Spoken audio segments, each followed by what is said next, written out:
C to the O to the D to the Y. This is Cody Hawk, and you're listening to Wrestling with Entertainment. Hello, and welcome to the show with Wrestling with Entertainment, bringing you the latest exclusive breaking news, previewing and reviewing the latest shows from WWE, AEW, New Japan, everything in between every Saturday, and interviewing all your favorite wrestlers every Wednesday on YouTube and Castbox, sponsored by Rogue Energy and Player One Coffee. I am, of course, your host, that guy, James Shea, alongside the leader of Squash Squad, Kaliko Yachts, who may be joining us a little later tonight, but who is on time, the American Scooter Dust. I've been reading a horror book in Braille. Something bad is about to happen. I can feel it. And we have a very special guest from the Gr8ful Yardy Podcast, the Canadian sensation himself, Drew. It's been so long. I missed you guys, man. We missed you too, man. We missed you too. And just in time for our last shows of the year. And it was a good week for Wrestling with Entertainment, as we interviewed last week on the show Cody Hawk. Definitely still buzzing from that incredible interview with somebody that's almost done everything. No, Scooter? Yes, including working with somebody I went to elementary school with.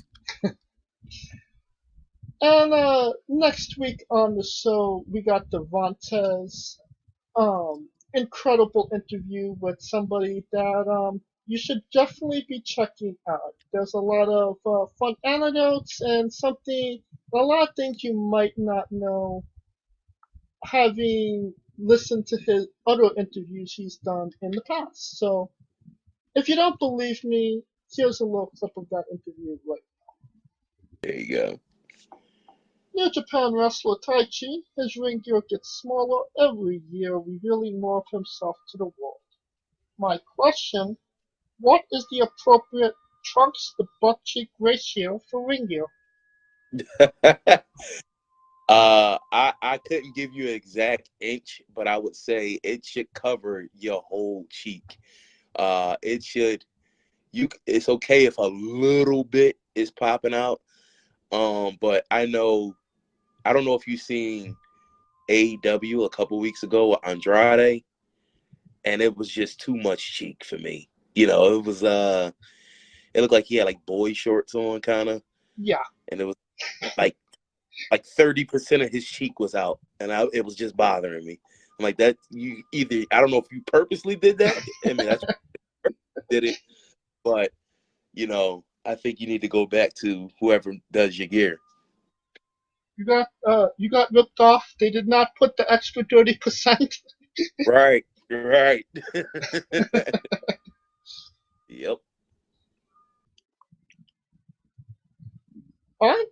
And we closed the year out with the commander of Quirky Club, Izzy Shaw, an Australian from Australia. Our Australian guests never disappoint. No, Scooter? They absolutely do not. Down Under is where it's at. And we have a very big January schedule, so you want to not miss our social media at Wrestling with E for announcement when they come to pass. Especially for our 3-year anniversary interview. So you definitely want to check us out in the new year. Now that we're done putting ourselves over, it was not a great week for wrestling, as we lost a legend. Jimmy Rave passed away earlier this week. The wrestling world was shocked. What could you tell us about Jimmy Rave, Scooter? Well, this hit very personally for me, as I won't sugarcoat it. Jimmy Rave was a great athlete, but he had his demons. And his demons unfortunately led him down a bad road. Combine that with the active schedule of a professional wrestler, and that's a road you really don't want to go down. Oh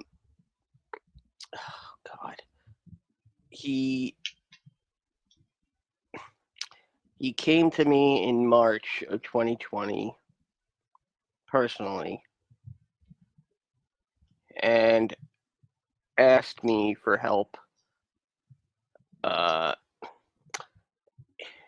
This was before his first of 3 amputations. That's god awful for anybody to go through, and I really wanted to bring Jimmy's cause to a wider audience. Not that I could do much, but I felt I had some sway to get enough notice out there that the wrestling community maybe would want to come together and pitch in.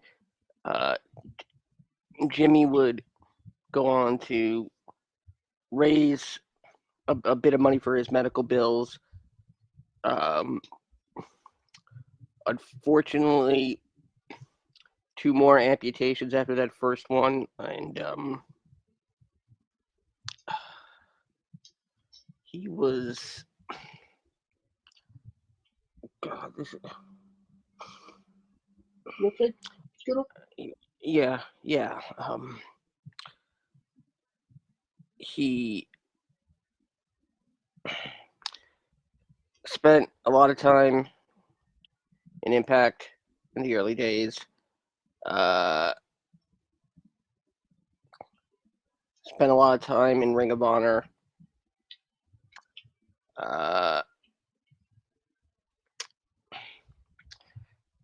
Spent his last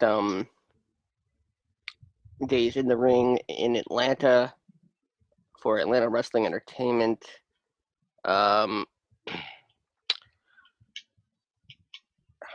He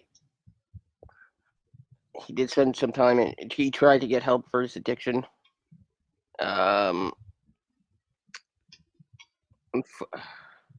Unfortunately, speaking as someone in recovery, there's always that devil on your back that is whispering, just one more, and you'll be and you'll be done. No, that's not how it works. As I mentioned, he came to me in March. His left arm was amputated in November due to an infection.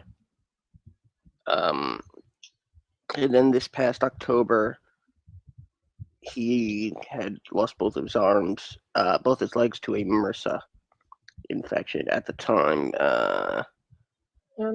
Jimmy was only 39. He's only 39. At the time of the death, he was living with his fiance and fellow wrestler Gabby Gilbert. I can't even begin to imagine. Oh, absolutely. What she is going through, but I have offered her my thoughts, my prayers, and anything I could do. I'm sure there's already something in the works in terms of honoring Jimmy's memory. Oh, absolutely.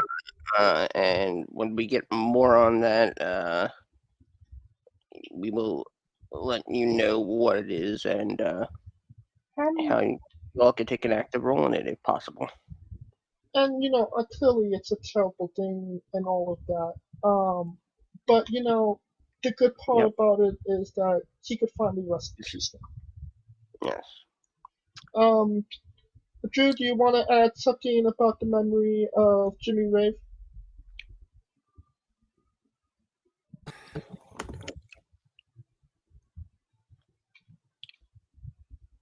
I think we lost Drew.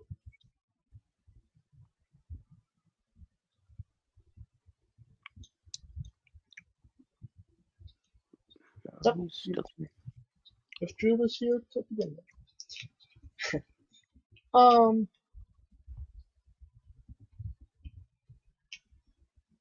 Of course, trying to get Drew back here. I think his connection is still good. Yeah, I don't know. He's just muted. Muted.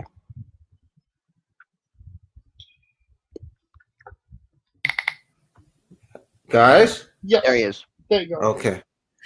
All right. For me with Jimmy Rave, I really got into Ring of Honor because of him and the Embassy. I don't know the man personally, but what irks me and what struck me the most is that I'm a year older than Jimmy Rave at the time of his passing. And demons and addiction is something that we really need to not only wrap our head around, but if you are going through something, no matter what it is, you need to ask for help. Yes. Yes. You need to ask. It takes more courage to say that you got a problem and you need some help than to deal with this stuff on your own. I don't know him. Like I said, I don't know him personally, but professionally, I enjoyed everything that he did. I think he was the crown jewel of the Embassy when I first started watching Ring of Honor. And it was cool to see that on social media that Prince Nana posted some pictures of him and Jimmy Rave over the years. And it's just a sad thing to lose a guy so young, because 39 ain't old. No, it's you know, 39 is not an old age. But like you said, James, now hopefully he can rest in peace. And of course, thoughts and prayers go out to his family and friends during this difficult time. And I think we're gonna post some links and resources to seek help in the description for this episode. Yeah, we could try. What do we usually do? The hotline number? Yeah, the hotline number. There'll be some links in the description of the video below, of course, if you want to, if you need them. Let's get into a bit of news on the lighter side. Kevin Owens re-signed with WWE. It's supposedly a multi-year deal with modest compensations, let's say. Yeah. Drew, right move for Kevin Owens to re-sign with WWE? It's the best move. Because if you leave and you go to the stack place known as All Elite Wrestling, he becomes another cog in the wheel. Stay in WWE. You're guaranteed to be probably one of the top 3 or 4 guys in that organization. And as he said, I think in his little press release, that it was the best move for his family. And I just don't think guys want to be uprooting their families out of wherever they're living now. They're living comfortably. Everybody's comfortable. They came with a handsome offer. Why not take it? AEW looks shiny and new because everybody's going there. But in sense, you'd be still working with a bunch of people that you've already worked with over the years before you even got to WWE. Right. And Anything you want to add to that, Scooter? I mean, $2 to $3 million contract. I think this makes Kevin Owens the smartest man in the business for staying with the WWE. I mean, and I think this kind of reveals a little bit more about the people that left, or at least a certain someone who wouldn't resign. Adam Cole. Oh, my throat. You okay now, Scooter? Need some water? I'm fine. Baby. Oh man. That Kevin Owens knows what the wrestling industry is like at the current moment. He knows AEW is oversaturated. And while there's no doubt Tony Khan would offer him a contract, Kevin Owens is not. He's about the money second, and he's about the wrestling first. And Adam Cole is a bitter man who wasn't going to be allowed to do things his way anymore. And and now he's stuck in the perennial shadow of leading a sub-faction of the Elite. And I mean, we could get into that, but what does it tell you about WWE that they were pretty heavy on re-signing Kevin Owens? Well, I think it shows confidence, and I think if the talent is willing to listen to the WWE, will listen back. I mean,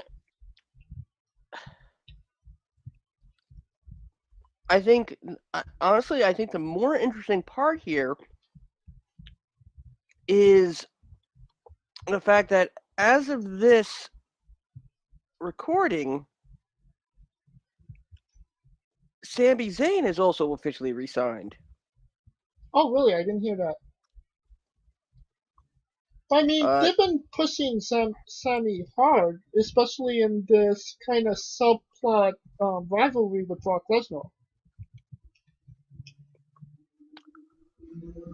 Well, you gotta wonder if Sami thinks that,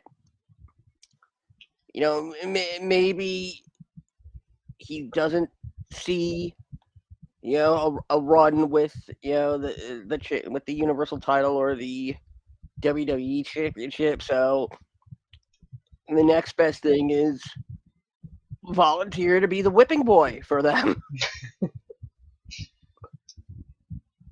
All right. On the opposite spectrum of pro wrestling, AEW Dynamite. Winter is coming, and winter came a lot. And it was very so warm. Winter really came a lot, and the only person that really was satisfied was Tony Khan. Typical. Yeah. Got some in my eye, on the carpet. That Winter's a bitch, isn't he?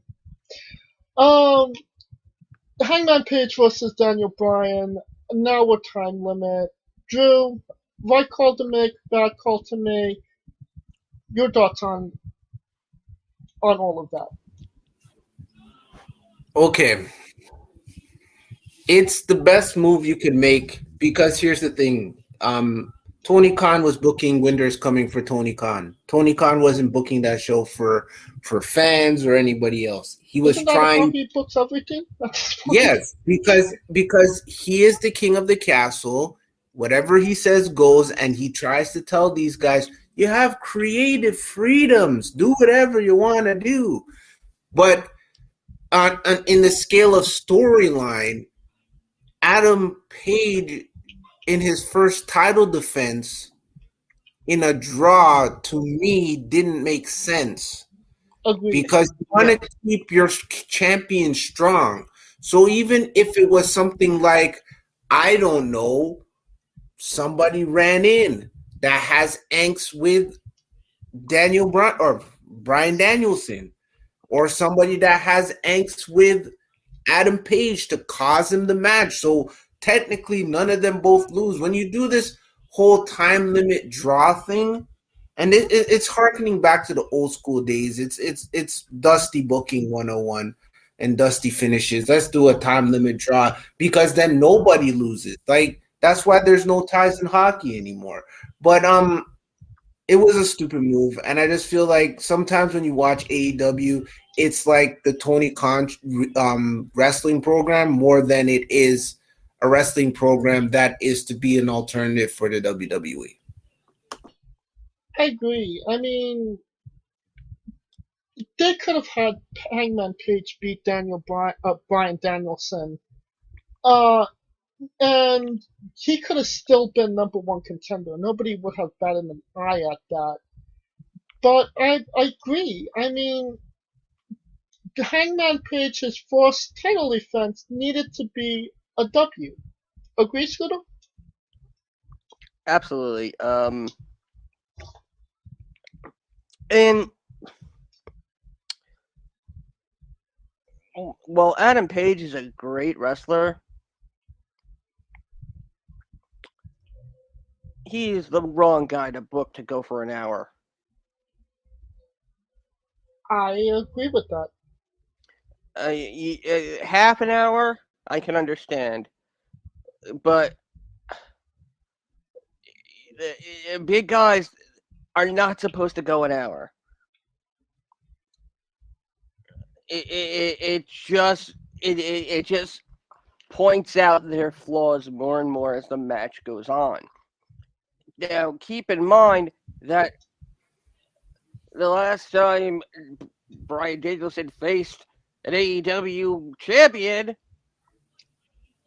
it also went to a time limit draw in a non-title match. Correct. So now, Bryan Danielson's going to get shoehorned as the guy that can't get a fucking win. And I never thought I'd be saying that about Daniel Bryan. God damn it! Could there be another wrestler named Daniel Bryan and they could be brothers and it's a thing? So we could stop this confusion between Bryan Danielson and Daniel Bryan. It's like having Daniel Christopher and Christopher Daniels. I would be okay with that. Let me ask you guys this question. Sure. Do you think they should do away in AEW with this win-loss record crap? Oh, from the first week they did it. Yeah. Because it's not helping anybody. No, it doesn't make sense. I if they were formatted as more of a professional sports league, yeah, it would make sense. It would make sense. In fact, you know what?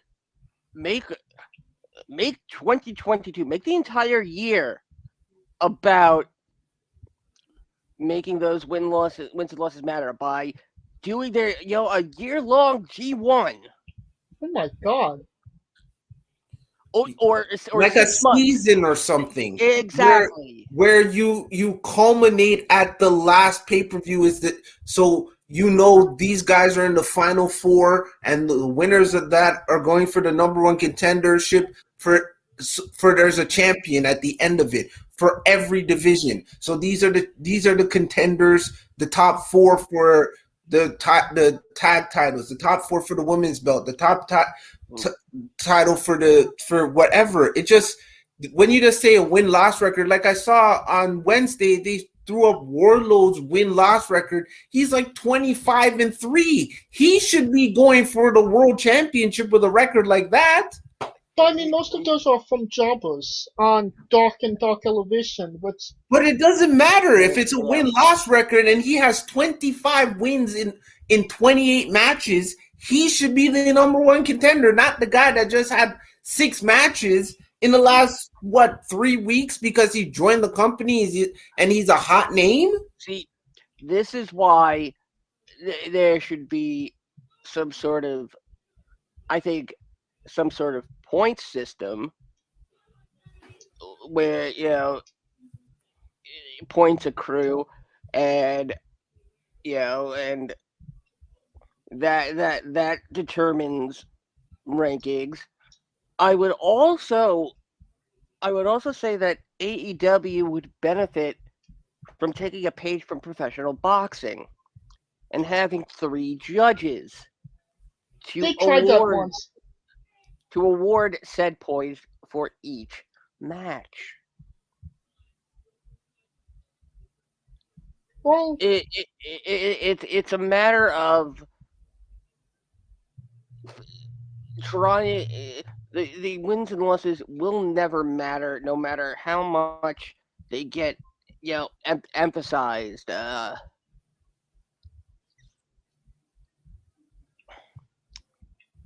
mean, we've had these conversations that have gone the whole show about this topic. Let's continue with Winter's Coming with MJF winning the Dynamite Diamond ring for the 3rd time. It kind of feels like you only remember that he won that diamond when they have to wrestle for it again, whenever that it is that they do it, which was last week. Well, now this is actual literal insanity. Because what's the definition of insanity? Doing the same thing over and over again and expecting a different result. Very true. That is MJF. And the supposed upcoming bidding war. There was a bidding war. The WWE is apparently very interested in MJF. Yeah, I heard about that. And are looking to nab him as soon as his contract ends. Drew, do you think MJF and WWE would be a good enough by WWE? I mean, he's not the best wrestler in the world, but, and he's pretty good on the mic. But if they censor him, does that put him a crutch?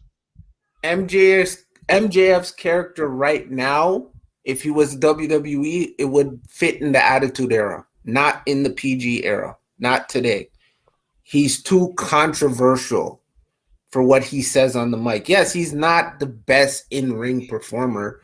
He, as Punk said a few weeks ago, he's just an unknown Miz. He can talk. I'll give him that. He has the gift for gab. I'll give him that. But all this, there is a bidding war and this, that, and the third. He needs to keep his ass where he is. He needs to understand where his bread is buttered, because if he goes up there to Stanford, he won't be the MJF that we all know now. He will be some watered down, diluted version of himself. So don't leave AEW. As he keeps saying, he's one of the pillars, he's the future of the business, etc., etc., etc.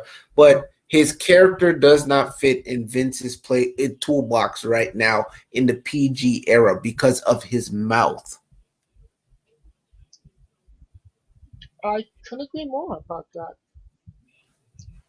A couple of days ago, somebody on Twitter had mentioned that they would like to see Darby Allin versus Cora Jade in a skateboarding match. Have you seen this tweet, guys? You know what I'm talking about? that reference, that comparison has been made a lot since Cora Jade flew in on a skateboard. So that's kind of beating a dead horse at this point. But Dobby replied to the tweet. Skating is a huge part of my life, not a fake character for TV. LOL. Cora Jade responded with, being a good person with no abuse allegations against me is a huge part of my life, and not just the character I play on TV. Oh shit. Oh wow. Ooh. Shots fired. Oh. Fired. Oh. So, Score one for Cora. Yes. I'm not gonna say whether or not Dobby has done anything. I don't know the guy. I only asked him if he ever had a conversation about himself in a supermarket. And we're not here to make allegations. But can Dobby Allen at this point get canceled? No. Nah. No. No. Huh? What? No one. No. People know who he is, but not enough people care about who he is to cancel him. So no.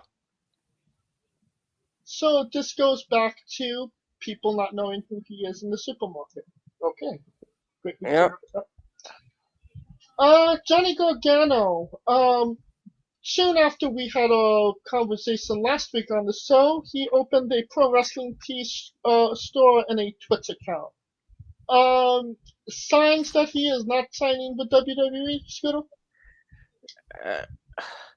I mean, as long as he's not the Chugs. I mean, if he starts doing stuff with Tyler Breeze and Sean Spears like I've been doing one time, just once. Now you're just buddies and your Twitch buddies and. Yes, I am the dingo to his dango.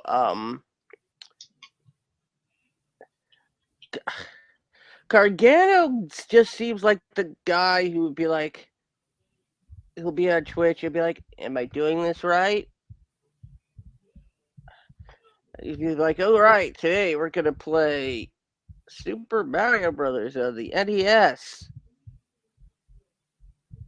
There was nothing wrong with Super Mario Brothers. No. I feel like that was a dig. Or maybe Gargano is gonna get recommended to play Doki Doki Literature Club and be like, "Oh, this is a nice. What the hell is that?" Maybe he could review 2 Goals, 1 Cup.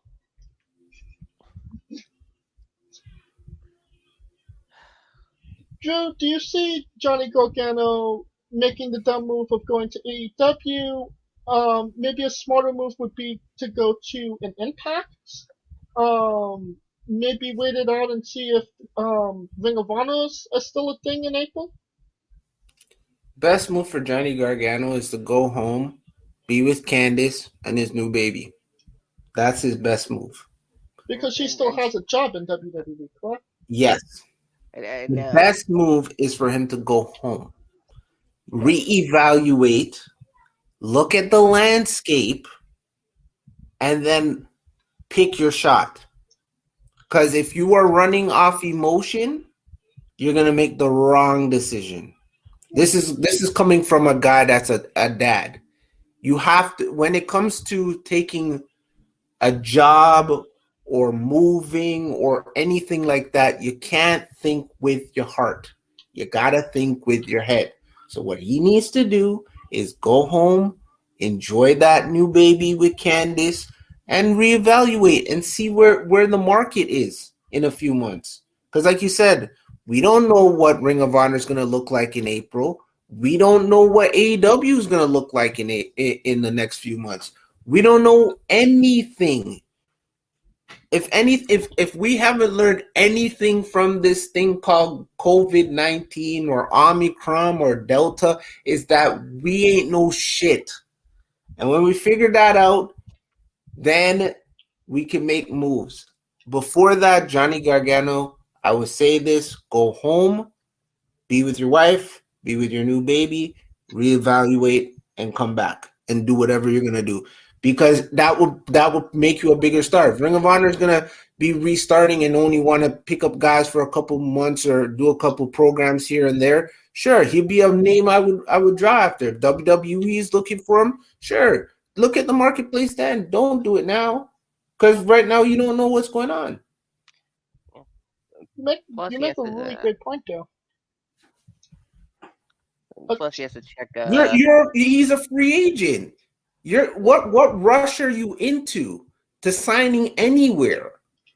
Oh yeah, right? Yeah. Exactly. What rush are you into? They're going to be coming to you because you already have established yourself as a brand. Johnny Gargano, everybody knows Johnny Gargano is the heart and soul of NXT. He is the face of NXT. No matter if it's the black and gold NXT or the rainbow NXT, you know Johnny Gargano. And if the case is I go home and reevaluate and I see what the landscape is, it equals maybe more money in my pocket. I'm just saying. I just want to know, when did NXT start supporting gay rights? Rainbow NXT. Plus Gargano also like work on make sure that Dexter gets into a good school. Very true. Exactly. You gotta look at your future. You're not gonna be wrestling for the rest of your life. You're just not. Maybe you gotta look at all aspects of it. And like you said, the business is slow. It's changing so rapidly now. Just like you just look at the landscape. We had Final Battle. Now Ring of Honor's gone dark. AEW's a thing. Impact's still going on. You have MLWs around. You have NWA's doing their thing. New Japan is doing their thing in North America. So if I'm a free agent, I'm looking at the landscape and I'm like, I'm not signing an exclusive to nobody. That would be my mindset, because they need me more than I need them. On Pro Wrestling Tees last week, Hook, son of Taz, outsold CM Punk in merchandise. Scooter, does this mean anything?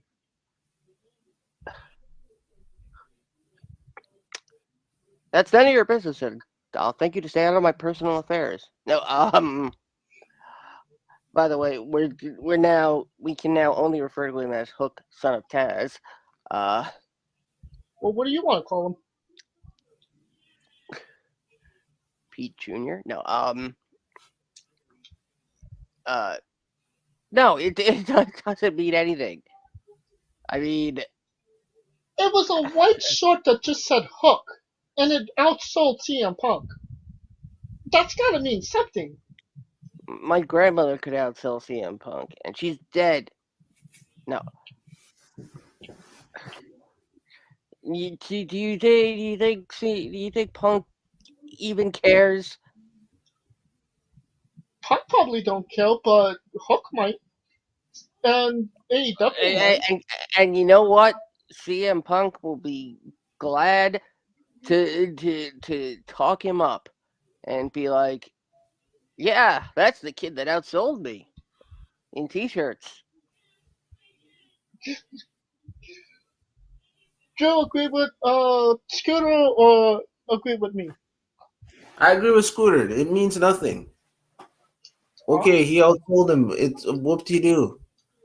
It's again, we can't keep relying on guys that are 41, 54, 69, 73 years old to carry on the business of professional wrestling. We can't. So if this young kid is outselling a guy that's my age, there's nothing wrong with it. You know who's buying Hook stuff? Hook's peers are buying Hook stuff because it's the cool thing to do. So you The might TikTok crowd is doing it. So it doesn't mean anything. It does, and as Scooter said, Punk would probably go in the ring and cut a 20-minute promo and said, "Yeah, Hook outsold me. Great." You know what I mean? So it's nothing. It doesn't mean anything. People are getting hooked on Hook. People are getting hooked on Hook. But this does open a possibility for Dustin Hoffman for an AEW appearance. And that brings us to New Or Hugh Japan. Jackman.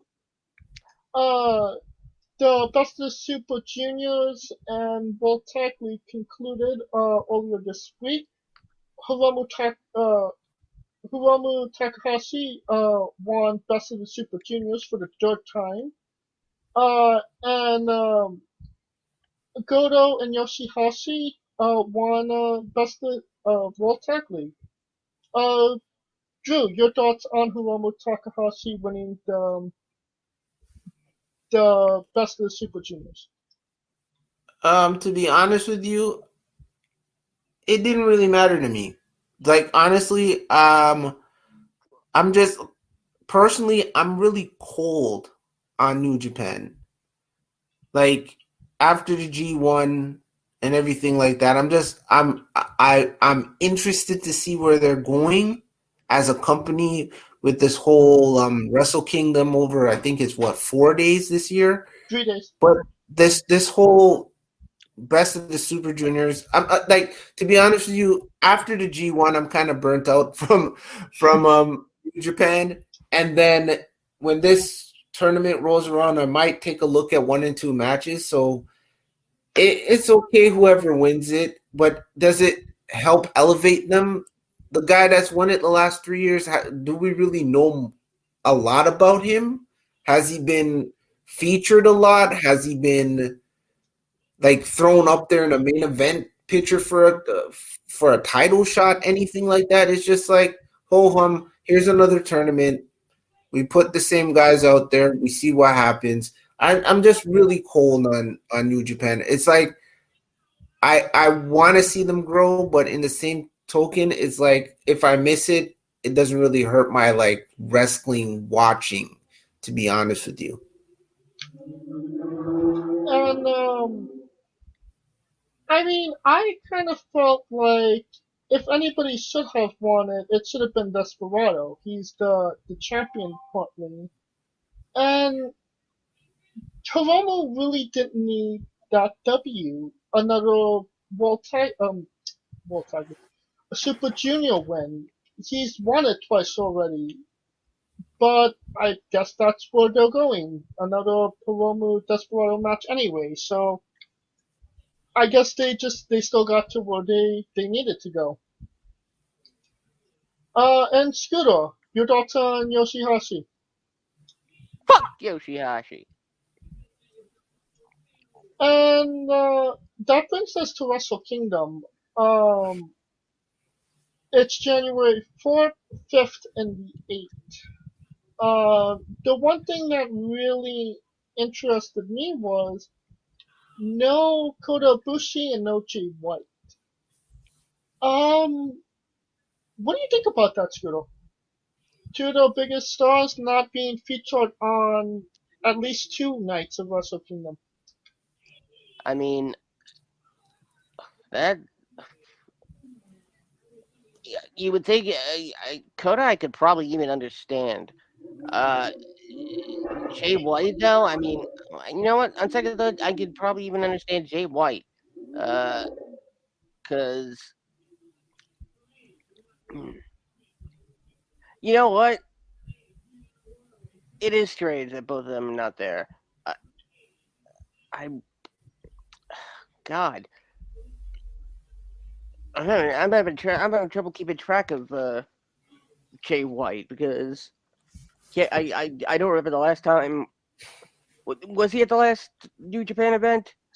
He was not. He's been wrestling on Impact. New Japan Strong in the States Strong. as of late. Yes. So that's why. Yeah, that's what I thought. Because he can't get back there. Yeah. He can't get back to Japan. But Kota Ibushi not even in anything for Wrestle Kingdom. Is there heat on Kota Ibushi for losing the G1 the way he did? No, not at all. What about you, Drew? Your thoughts on Kota Ibushi and Jay White not being in Wrestle Kingdom this year? It's sad. But like I said before, it's New Japan to me is cold. There's nothing there that is going to excite a crowd unless you're in Japan or you're a New Japan fan. If this is a way that you're going to garner more fans to watch your product, it's a bad way of doing it by excluding two of your top stars unless they're showing up on that whole New Japan versus Noah show that's going to be happening during Wrestle Kingdom. Alright. I think we'll conclude the news there, and we'll get a review of Wrestle Kingdom when we come back in the new year. Now a quick word from our sponsors. Rogue Energy, the only gaming drink company in the world with 4 unique product lines to suit your task at hand, whether it be juices, shakes, smoothies, and everything else in between. Their low-calorie, no-sugar energy formula is the perfect alternative to sugar-filled canned energy drinks and sodas. Their extreme formula provides the most energy, focus, and sports performance possible. Their hydration line offers focus, ingredients without the added caffeine. Drink it anytime you're thirsty. And their shake formula is so delicious. Who doesn't love a cookies and cream, 0-calorie energy milkshake? First and foremost, they've designed every Rogue product line with performance and effectiveness in mind. It is critical that you look at the nutrition panels of drinks when comparing options. There are countless off brands out there that are presenting low quality, poorly dosed formulas that amount to expensive caffeine water. Every formula they produce is designed with optimal levels of high quality ingredients. Additionally, you won't find a powdered gaming drink brand that dissolves better. No need to have chalky textures in your drink. Their taste profiles are unmatched, specifically designed for gamers, athletes, students, entrepreneurs, people with hectic schedules, individuals with low energy, podcasters who can't shut up, people who are health conscious, and so much more. Great as both a pre-workout and as a coffee energy drink replacement. Specifically designed every Rogue product line to be the best gaming drink on the planet. Rogue Energy, more focus, more wins. Use promo code WrestlingWithE for 10% off your next purchase. And we are wrestling with Ring of Honor's final battle. The final battle, essentially. We're reviewing it. It was last week, last Saturday, I believe. Joe, what did you think of the final battle of the final battle? I enjoyed the show, to be honest with you. And for me, the star of the show was Ian Riccaboni because he put over Ring of Honor so much. And it was cool that they had the little inserts of guys that had wrestled and were prominent figures in Ring of Honor with those little videos from CM Punk and Bryan Danielson and Adam Cole, stuff like that. That was cool. The matches were pretty cool as well. And if this is the way that this era of Ring of Honor ends to start the new one in April, it was a great send-off. It wasn't like a goodbye in a sense. It was just like, oh, we'll see you later. Now. Yeah, we'll see you later. Anything you want to add to that, Scooter? Yeah, I mean, it's not a goodbye. It's so long for now. Kind of wondering why they didn't get Nigel McGuinness. Because he still works for WWE, I believe. Does he? Yeah, I think yeah. He's on. He's over in doing. That's right. He's in the UK. Oh yeah, that's right. Let's get into it. Definitely not Ray Phoenix. Dragon Lee defeated. Definitely not Ray Horace. Lindsay Dorado. Ray Horace. It was 11 minutes and 21 seconds. Dragon Lee won. You think Dragon Lee's gonna stick around when they come back in April, or is he New Japan bound still? Well, first, I think we need to mention the pre-show here. Only because friggin' Danhausen finally shows up. Because he's for the been last. Menschenhausen.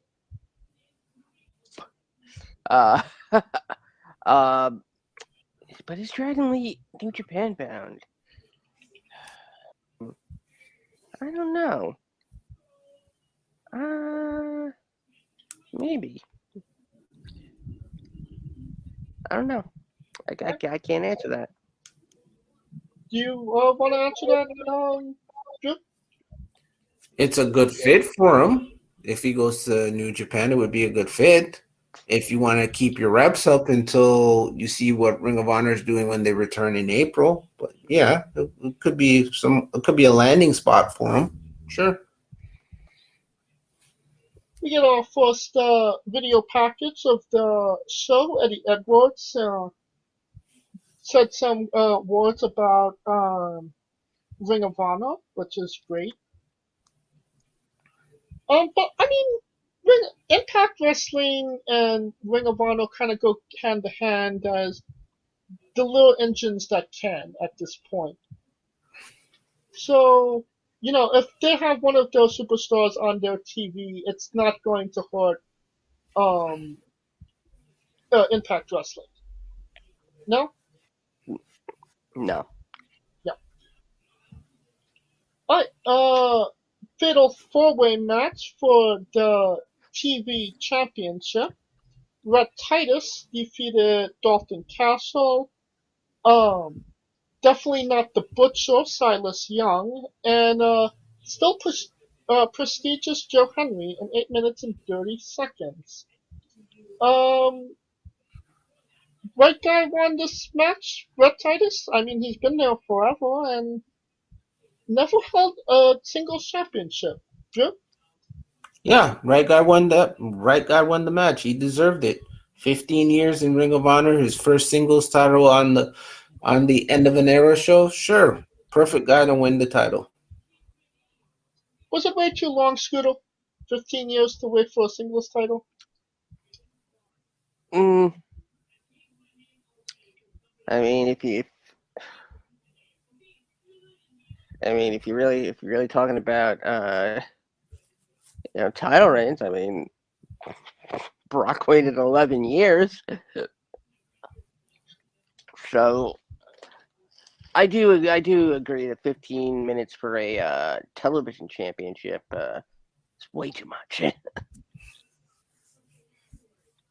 Now we got ROH's Pure Championship match.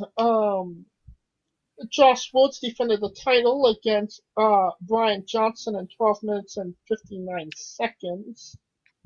The pandemic era started with the Pure Championship, and now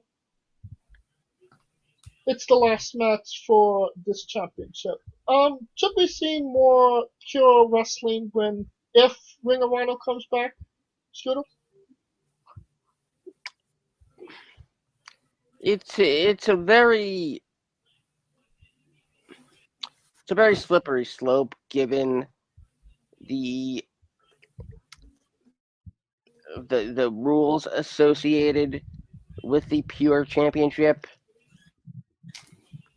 I would like to see them tweak them to something a little bit more in keeping with the wrestling aesthetic, but I would not be upset if the Pure Championship does not return. Well, Josh Woods was on AEW Dark in the last couple of weeks. Is he AEW Yeah. bound? Oh, yeah. Josh Woods was also sporting gear that was designed by my friend Joseho. Shout out to him. Does Brian Johnson land anywhere? I mean, the guy could run his mouth like nobody else can. Drew? I mean, his name is Brian Johnson. The best place for Brian Johnson to be to me personally, would be either MLW or Impact Wrestling. All right. Here comes generic Brian Johnson. Fight without honor. Shane Taylor defeated Kenny King in 17 minutes and 47 seconds. Great match. Shane Taylor, in my mind, one of the unsung heroes of Ring of Honor, and an underrated talent as well. Joe, what did you think of the match? I enjoyed this match very much. It was very personal. They made the match kind of personal, like their beef between them two. The things that they did in this fight without honor were amazing. And the cool thing at the end with all the black wrestlers getting in the ring and kind of saluting. I don't know if they, on the feed that I saw, they were trying to set it up, but then they cut away to another one of those video packages from a past person in the Ring of Honor.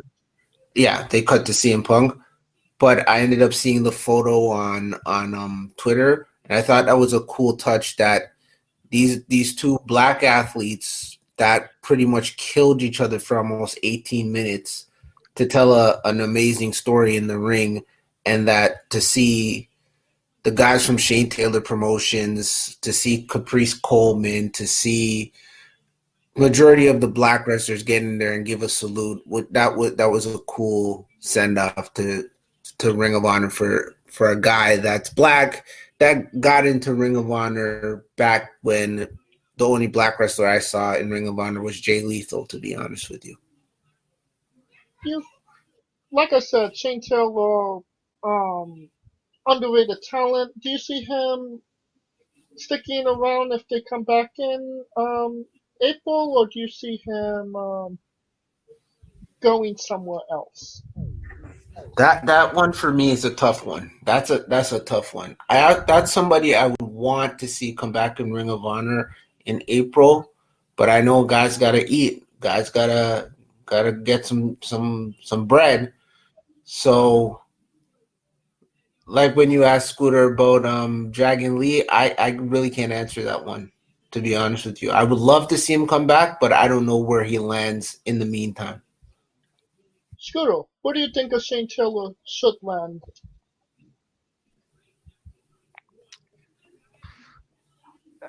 I would probably say Shane Taylor is probably a best fit for Impact. All right. Kenny Omega, no. Kenny King, probably Impact bound. Probably. All right. No, AEW bound. Really? AEW? Yeah. Yep. I fully expect Tony to sign him up. All right. Next match, Ring of Honor Women's Championship match. Roxy defeated Willow in 18 minutes. In 10 minutes and 18 seconds. Willow is Willow Nightingale, correct? Willow Nightingale, yes. Not Jeff Hardy. Yeah. No, she's just called Willow in Ring of Honor. She was Willow Nightingale according to everything else I was reading. Yeah.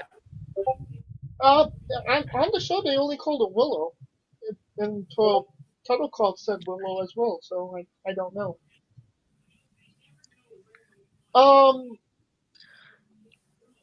Joe, did the right girl win this match? You did see the match, so you do know that Willow had this match won maybe 3 separate times. Yes. But the right person won the match. I don't think you want to hotshot titles very quickly, even though this is the end of an era and blah, blah, blah. It was the right person that won the championship. Nightingale, we've seen her on AEW a couple times at this point. She's wrestled for NYWC. Yeah.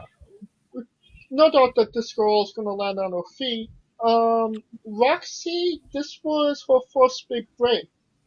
Do you see her coming back, or what does Roxy land?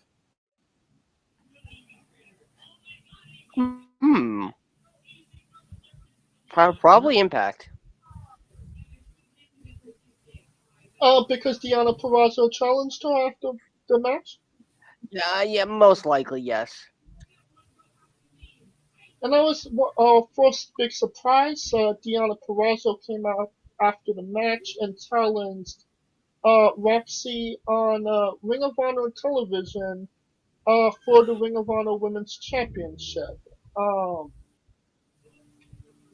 And, you know, Deonna obviously got her start in Ring of Honor, so that's pretty cool. That brings up another question. So? Would Carrie Silkin allow ROH championships to be defended in this 3-month period in other promotions? Well, yes, because Carrie Silkin doesn't own Ring of Honor. I was just going to say that. He came out at the end. I mean, he's still a part of the company. He just doesn't own it. It's basically he doesn't own it. He still owns it to me, damn it. Well, He's friends with me on Facebook.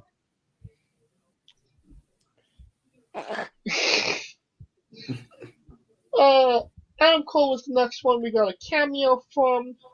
I'm sure that these were asked, and we didn't get these off of Ring of Honor didn't buy these off of Cameo.com.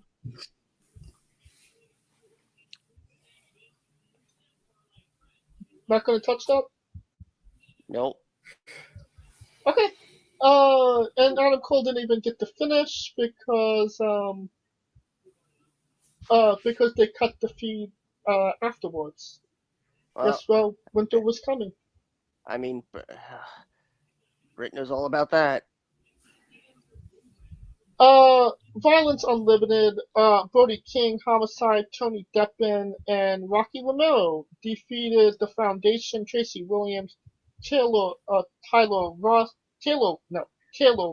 and Eli Isom in 13 minutes and 32 seconds. It was rumored that Brody King is going to AEW as a part of the House of Black. Even though he's been a staple member of New Japan Strong for the last maybe year and a half. Any thing to these rumors that he might go to AEW? Drew? I'm to be honest with you, that's the best place to put him. Because if he's going in the House of Black, that gives Malachi Black some big muscle, which he doesn't need though. That like he's already so over with his entrance and the music and what he does. And I don't think he. Nothing. Sorry? And his spit that does nothing. Yeah, like I don't see why Brody King going there would fit, because that's another big guy. Because you know what I've noticed in AEW too is that we haven't seen Lance Archer in weeks. Weeks? Talk about months. Or yeah. So you're gonna bring in another big guy that kind of works the same way like Lance Archer does to be in a faction with a guy that's already over doing stuff on his own. It's the Tony Khan booking. That's just booked for myself. See, And- I wonder if well, I wonder if Lance is taking some time Maybe. to That's right, remember, right? Yeah, his last Jimmy? match was he almost broke his neck. Yeah, I remember that. Yeah. So But I mean, he's the leader of Violence Unlimited. So, and New Japan still uses them in Strong. So, going to AEW wouldn't be a wise decision for him, no, Scooter? well, yeah, Unless he'll the go money's to right. he'll go to AEW and they'll change his name clearly. Yeah. And if he does become, House of Black, doesn't that just make him Malachi Black Bray Wyatt?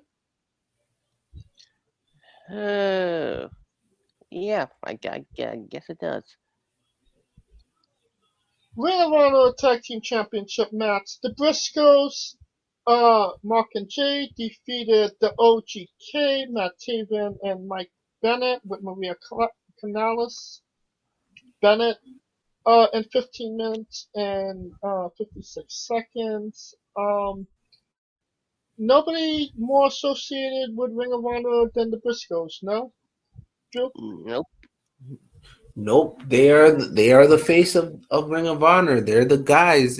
As they said in their promo, the first chapter of the book reads Briscoes, and if this is the last chapter of the book, it will read Briscoe. And the right team went over. There's only one team that should be holding the tag team titles if this is the end, and it's the Briscoe brothers from Sandy Fork, by God, wherever. Delaware. Thank you. After the match, FTR came out and antagonized the Briscoes. So it seems like we're getting a Briscoes FTR match in the future. What do you think that's going to be like, Scooter?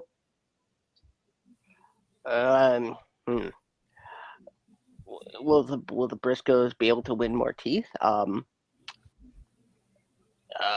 That's gonna be just very, very interesting because of the dynamics of the teams. I might even dare to say it's one of the potential dream tag matches. Oh, without a doubt. I mean, the team that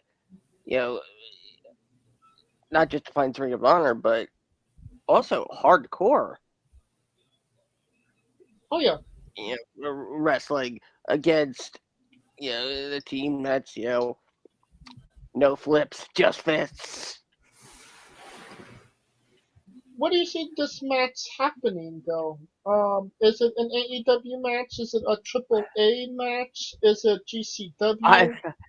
I was gonna say it happens in a promotion that neither are associated with. So it's gonna happen in Limitless. No. Oh, Limitless? What?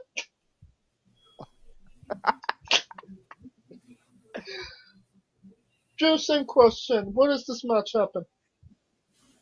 Yeah, it's not gonna happen in AEW.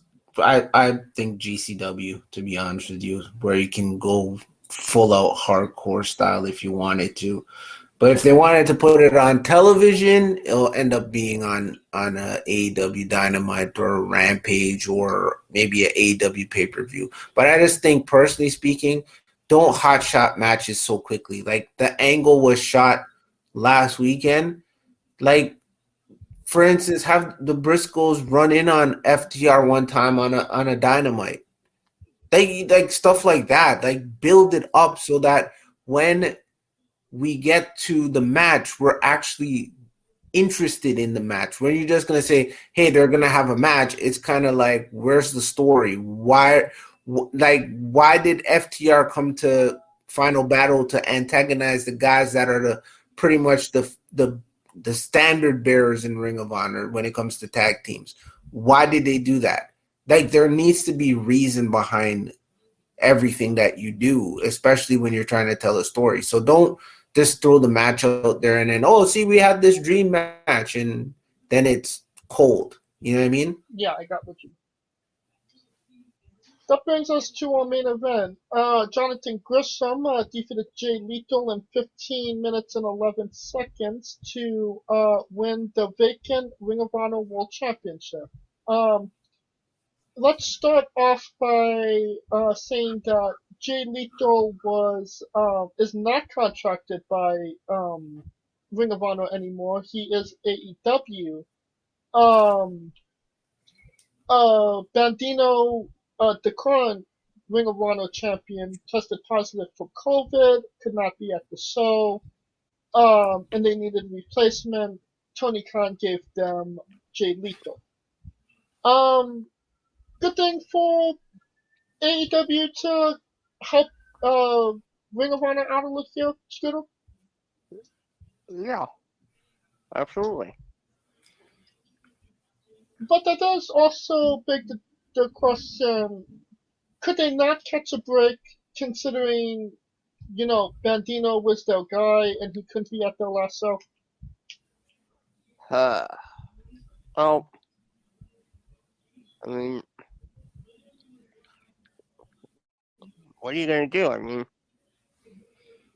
shit happens.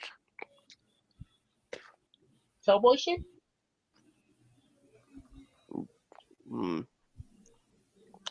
Well, I guess, yeah. Well, no, banditos are not Spanish cowboys, so no cowboy shit. Okay. Drew, perfect way to end Ring of Honor. Right guy won? The right guy did win because, and I'm you know what I was happy about, that they brought back the original Ring of Honor World Title. I think that was their best design. All the other ones that they've been trotting out there minus the one that Bandino has. I think going back to the classic belt, and if you're coming back, come back with the classic belt with a new guy, with Jonathan Gresham being the standard bearer and the flag carrier of Ring of Honor. I'm okay with everything, how the show ended and how the locker room came out there to watch the end of the match. It pretty much wrapped up the night in a nice bow and said, we'll see you later in the way that it did.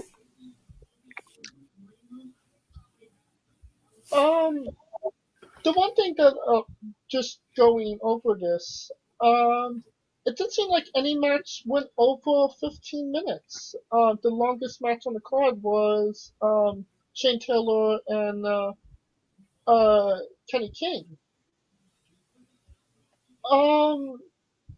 Should this match have been a little bit longer? Should this paid preview been a little longer considering it was the last? Or did they hit all the right buttons the right way? Scooter. I think for what it was, I think they did hit all the right buttons in the right way. It was a solid way to go out, while still giving Ring of Honor fans hope.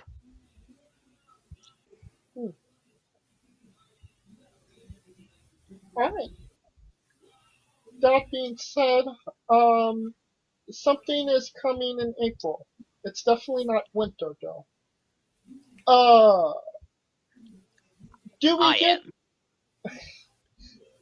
get Ring of Honor 2.0? Do we get Ring of 1.5. Honor Dynamite? Do we get Ring of Honor at all in April? Drew? Oh man, that's a tough one. As a fan of Ring of Honor for a long time, I would say from maybe when it started, it's a tough question to answer because it's what St. Clair Broadcasting wants to do with this entity that they owned. Right. Like, it's what they decide. Do they continue footing the bill for Ring of Honor? Do they sell it? Like, there's so many. Does Tony Khan buy it and Ring of Honor becomes his version of NXT? It's so many different places you can go.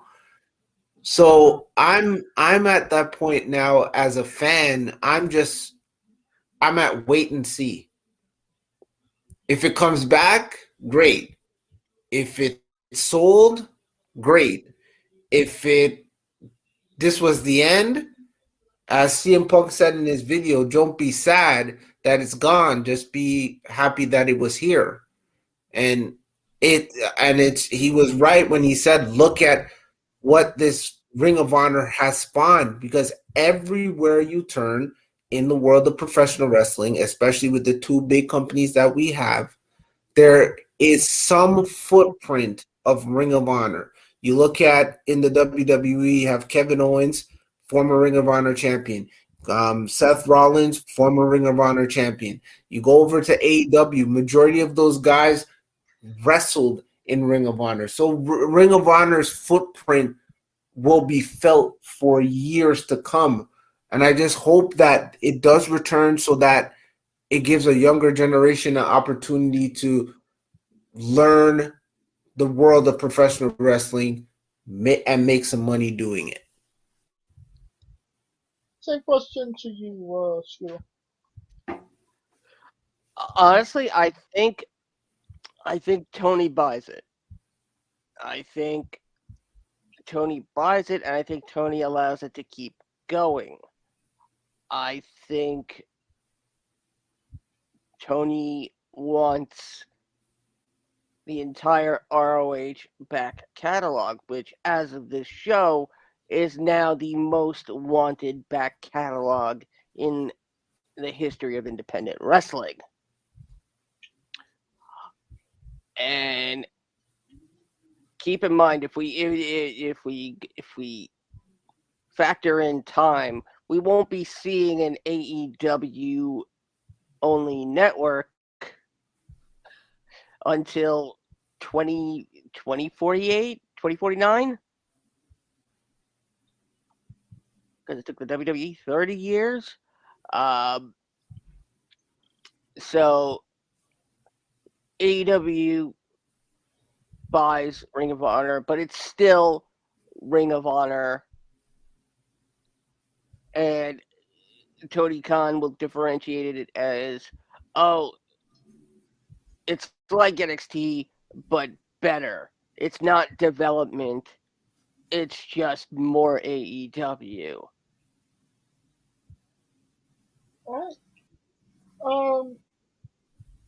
And I hope that it's not a new version of NXT 2.0, because we all know that 2.0 is not working. So why would it work for Ring of Honor? They need to go to NXT version 10. That being said, I do hope this isn't the last we heard of Ring of Honor, and hopefully we'll get some new matches, new faces, new everything, and Ring of Honor still lives with some type of success. Alright. That'll conclude our coverage of Ring of Honor, Final Battle, The Last Dance. Hopefully it's not the last time we will be reviewing Ring of Honor. If you like what we're doing, please like, subscribe, comment, both on YouTube and Castbox. Drew, thank you so much for coming on the show with us again. No problem, man. I missed you guys. I'm glad we can talk wrestling and talk shop before the end of 2002 or 2020 part 2. 2021. No. You're missing years here. It's 2020 version 2. We haven't stopped. The year 2020 hasn't stopped yet. We even though we went to January 1st of 2021, it just feels like we're in Groundhog Day over and over again because of this darn virus known as Corona or COVID or Omicron. All I want to say to people across the globe that listen to this great program, be safe. Just be safe. Do what they tell you to do and just live and be safe. All right? Please. And the best way to live is to listen to the Gr8ful Yardy Podcast, no? Of course. And coming up on the Gr8ful Yardy Podcast, we're going to do our version of the year-end awards. So pretty much I'm going to give you my moments of the year. I'm going to give you my song of the year. I'm going to give you my movie of the year, my TV show of the year, and most importantly, what is the most grateful thing of 2021. So keep it tuned on over on the Gr8ful Yardy Podcast, which is found wherever you download podcasts. So Spotify, Apple Podcasts, Google Podcasts, and Anchor.fm. All right. And of course, this episode and every episode is sponsored by Rogue Energy and Player One Coffee. Join us this Wednesday as we interview Devontes. And of course, you can find us all on social media as well. You can find the show at Wrestling with E, both on Twitter and Instagram for all your wrestling with entertainment needs. Where can they find you, Drew?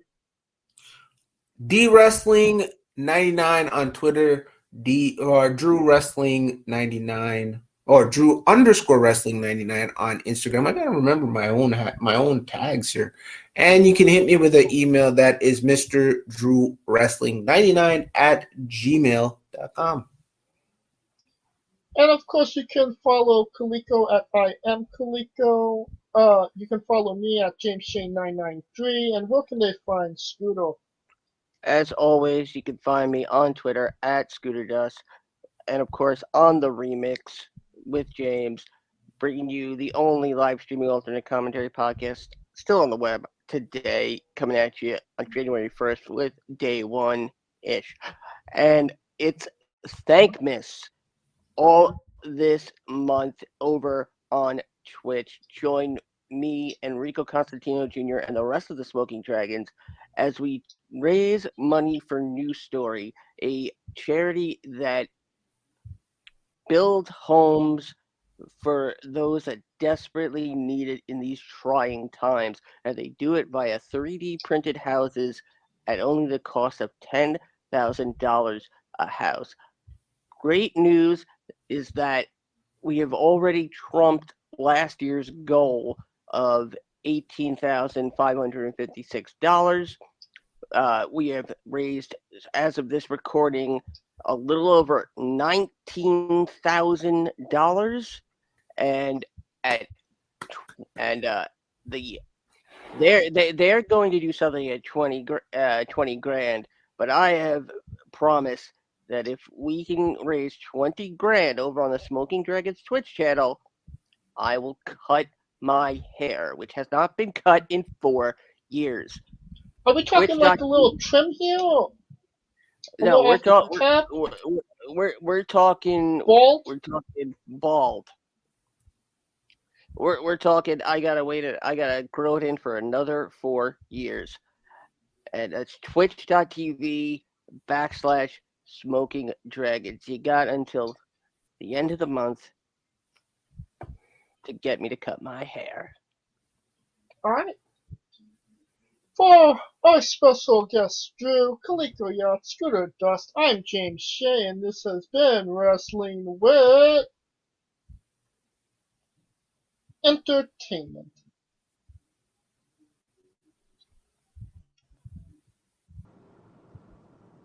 Hey guys, this is Brutal Bob Evans from Hangs with Bob Seminars and TheWrestleLife.com, and you are listening to Wrestling with Entertainment, one of my favorite podcasts in the whole wide world. Hey folks, this is the Colossal Mike Law, and you are listening to Wrestling with Entertainment.